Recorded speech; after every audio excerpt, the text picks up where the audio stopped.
तो hello students, आप सभी का एक बार फिर से स्वागत है हमारे गति के लेक्चर नंबर 2 में। पिछले चैप्टर में यानी कि पिछले लेक्चर में हमने गति की परिभाषा और गति का जो बेसिक क्लासिफिकेशन है या वर्गीकरण है उसके बारे में चर्चा करी थी। पिछले लेक्चर में हमने आपको एक सापेक्ष गति और निरपेक्ष गति दोनों को उदाहरण देकर इन दोनों में अंतर बताया था। आज हम गति का आगे का वर्गीकरण बताते हैं। चलिए देखते हैं। बेसिकली गति जो है दो भागों में बांटने के अलावा इस प्रकार से और बांटी जा सकती है, जिसमें कि सरल रेखीय गति जिसे हम लीनियर मोशन कहते हैं, वृत्तीय गति जिसे हम सर्कुलेटरी मोशन कहते हैं, घूर्णन गति जिसे हम रोटरी मोशन कहते हैं, आवर्त गति या आवर्ती गति जिसे हम पीरियोडिक मोशन भी कहते हैं। इसके अलावा दोलन या कंपन गति जिसे हम ऑसिलेशन मोशन भी कहते हैं। चलिए हम एक एक को अलग अलग करके समझते हैं, उसको डिफाइन करते हैं, उसको परिभाषित करते हैं। तो सबसे पहली है सरल रेखीय गति। जैसा कि नाम से प्रतीत होता है, सरल रेखा। जब कोई वस्तु अपनी दिशा परिवर्तित किए बिना एक सीधी रेखा में चलती है या गति करती है तो उसे हम कहते हैं सरल रेखीय गति। जैसे नीचे एक की पॉइंट भी लिखा है, एक लाइन लिखी है, ऐसी गति जो एक सीधी रेखा में गति करती है उसे हम सरल रेखीय गति कहते हैं। सरल रेखीय गति को आगे चल के भी दो और सब क्लासिफिकेशन किया गया है, एक समान रैखिक गति और एक असमान रैखिक गति। एक समान रैखिक गति और असमान रैखिक गति। समान रैखिक गति का अर्थ यह होता है कि समान समय में जब समान दूरी तय की जाती है तब उसे कहा जाता है समान रैखिक गति या एक समान रैखिक गति। ऐसी कंडीशन में त्वरण का मान या एक्सेलरेशन का मान, त्वरण का मान होता है 0, क्योंकि त्वरण का फॉर्मूला होता है वेग में परिवर्तन बटे समय। जब वेग में परिवर्तन ही नहीं होगा तो त्वरण कैसे उत्पन्न होगा? तो ये होता है अपना एक समान और असमान जिसमें समय के साथ वेग में परिवर्तन हो। अब ये परिवर्तन पॉजिटिव हो सकता है, नेगेटिव हो सकता है।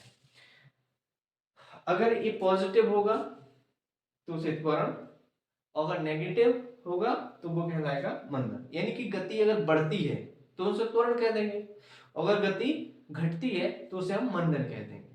तो ये हमारा एक हो गया है सरल रेखीय गति। दूसरे पर आते हैं वृत्तीय गति। देखिए आगे चल के जो घूर्णन गति है और वृत्तीय गति है, इनमें अधिकतर छात्र थोड़े से संशय में रहते हैं कि क्या ये एक ही है या अलग अलग है, या इनमें बेसिक जो डिफरेंस है वो नहीं कर पाते। तो देखें आज हम इनका अंतर स्पष्ट करते हैं। वृत्तीय गति, इसके नाम में है वृत्त। वृत्त कैसा होता है कि एक निश्चित बिंदु के चारों ओर समान दूरी पर रेखा, वृत्तीय रेखा होती है, उसे हम वृत्त कहते हैं। लेकिन जब कोई वस्तु किसी बिंदु के परितः या निश्चित बिंदु के परितः चारों ओर गति करती है तो हम उसे कहते हैं वृत्तीय गति। ठीक है, तो इसकी परिभाषा भी लिख रखी हमने कि जब कोई वस्तु किसी बिंदु के परितः चारों ओर गति करे, ऐसी गति को हम वृत्तीय गति कहते हैं। जबकि घूर्णन गति जिसे हम रोटरी मोशन कहते हैं, इसमें यह होता है कि जब कोई वस्तु खुद के ही अक्ष के चारों ओर घूमे तो उस वस्तु को कहा जाता है, उस गति को कहा जाता है घूर्णन गति। आप एक उदाहरण से समझ लीजिए कि आप किसी मंदिर की जब परिक्रमा करते हैं तो मंदिर के चारों ओर इस तरीके से घूमते हुए चले जाते हैं या इस तरीके से घूमते हुए चले जाते हैं। तो ये तो हो गया वृत्तीय गति। लेकिन जब आप अपने ही कदमों पर इस तरीके से घूम जाए तो ये कहलाएगी आपकी घूर्णन गति। और हमारी पृथ्वी जो है वो दोनों एक साथ गतियां करती है, घूर्णन भी करती है और वृत्तीय भी करती है, क्योंकि वो अपने अक्ष पे भी घूमती है, साथ साथ वो सूरज के चारों ओर भी घूमती रहती है। तो वो एक प्रकार से वृत्तीय गति भी करती है और घूर्णन गति भी करती है। तो इन दोनों में ये डिफरेंस होता है। अब चलते हैं आवर्ती गति। आवर्ती शब्द जो है वो रिपीटेशन या पुनरावृत्ति को बताता है। यानी कि जब भी कोई वस्तु अपने पथ को एक निश्चित समय अंतराल में दोहराती है तो उसे हम आवर्ती गति कहते हैं। जैसे आप पृथ्वी की गति ले लीजिए, निश्चित समय अंतराल में वो किसी एक निश्चित बिंदु को से निकलती है, या हम कह सकते हैं एक निश्चित समय अंतराल में ही वो अपना पथ को दोहराती रहती है। इसे हम कहते हैं पीरियोडिक मोशन या आवर्ती गति। इसके बाद जो इसके उस पर एक चर्चा करें कि आवर्ती गति जो है वो पेंडुलम घड़ी जो है वो हमारी आवर्ती गति पे ही काम करती है।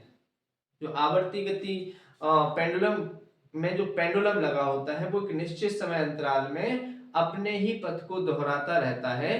तो ऐसी गति को हम क्या कहते हैं? आवर्ती गति। दूसरी तरफ दोलन या कंपन, यानी कि जो कंपन होता है यानी कि वाइब्रेशन होता है, वो भी एक प्रकार की गति का एक प्रकार है जिसे कहते हैं ऑसिलेशन। ऑसिलेशन मोशन, यानी कि जब कोई वस्तु अपनी माध्य स्थिति से मतलब ये होता है कि जैसे ये कोई वस्तु गति कर रही है ऐसे ऐसे और ये इसकी माध्य स्थिति है, तो माध्य स्थिति के एक तरफ जाएगी और तत्पश्चात दूसरी तरफ जाएगी और यही चीज को वो दोहराती जाती है। तो इसे क्या कहते हैं? ऑसिलेशन मोशन या दोलन गति। वैसे ये गति भी इस आवर्त गति का ही एक हिस्सा माना जाता है। ठीक है, तो इसे अपन कहते हैं, इसका अगर इंग्लिश में हम शब्द बताएं तो ये कहलाता है to and fro. To and fro,